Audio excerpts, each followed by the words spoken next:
stops a half mile out. This wasn't 1,000 yards. It wasn't 3,000 yards out. This was 450 feet from the president, and someone told them, don't put people on the roof when Trump gives a speech. There's no debate. They stood down. They were ordered to do it, guaranteed by the Biden administration. So that's what's happening right now. And if you think they tried to kill him yesterday and shot him through the ear, like perfect hole right in the ear. Yeah. If you think they aren't going to go for broke now, when this is like Super Mario Brothers where you eat the mushroom and you're invincible. Do you think the people in his organization get it? The things that you are saying and that you believe and that you are, talking about here tonight, do the people in his organization share those views? Do they understand what they're up against, in your estimation? Yeah. Here's the thing about Trump. I've done a psychological study of him. I forget the top guy in the 60s and 70s that made records. He takes this, about then I just hit a pawn. And yeah, he did take it. Okay. Oprah Winfrey, The Secret. Okay. Trump listened to that record like 500 times. That was my trap. And so now I've got literally told Trump, and I've told his a people, nice advantage. This pawn is super weak. And Trump said, "Screw you! I'm not a pussy." If they want to, so the problem is his people have already told him this.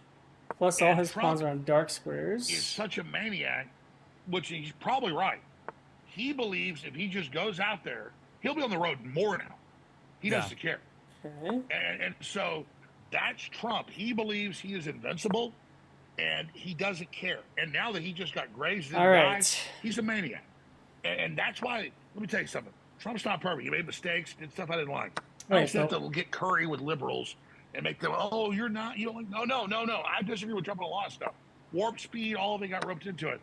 I know him well. When I got married 8 years ago to my wife, my second wife, he called her for 10 minutes, told her how great I was. This is actually a problem for me, isn't it? He called me on my birthday. Still he's calls going me. after this, and I don't know how much I can do about it. The guy is a machine. And he's all into loyalty. And his issue is that he thinks he's invincible. I'll tell you this. And maybe he is. I know some people that know him, and they know him well, and they all love him. They all like him. They have said to me, and you will probably agree, that there are people in his circle, whether it's the inner circle or the outer circle or whichever circle it is, there's no, that they do not trust. I think I win this pawn race, right? Oh, he 100%. The biggest threat to Trump is them poisoning his food. And that's why Trump's a great guy, okay? He's a nice guy. He's always a big temper. He takes care of everybody. He has a soft spot for black people. I'm about to say that. It's well known. He'll buy their mortgage randomly, give them, double their pay because they're an old black lady. He has a thing for black people. It's just well known for his crew. Because they're his crew. Other businessmen, he wants to battle them. But I was going to say something. What was your point about Trump? I was just saying there's people in his circle that I've been told that from people that know him and like him and know a little bit about his circle, they believe that there are people in there that are not trustworthy. No, 100%. And so that's his biggest failure.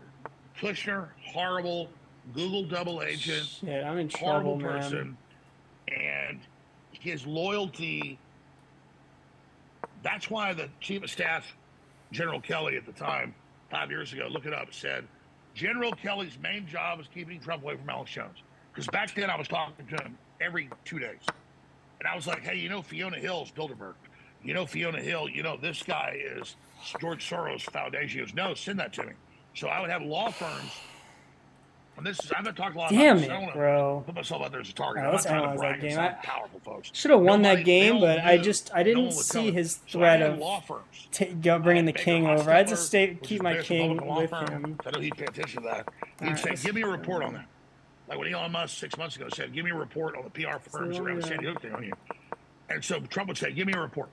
So I would go pay $50,000 per memo. And I would have like the deputy head of the FCC, you name it, write a memo to him about, here's the legislation, here's how they're doing it, here's the people in your administration. And when I did that, the CIA went ape shit and literally had me follow it home. They threatened my family. There's something better for you? Which is fine. I'm not worried about it. What? But I don't say this to like act cool, Tim. this is what happened.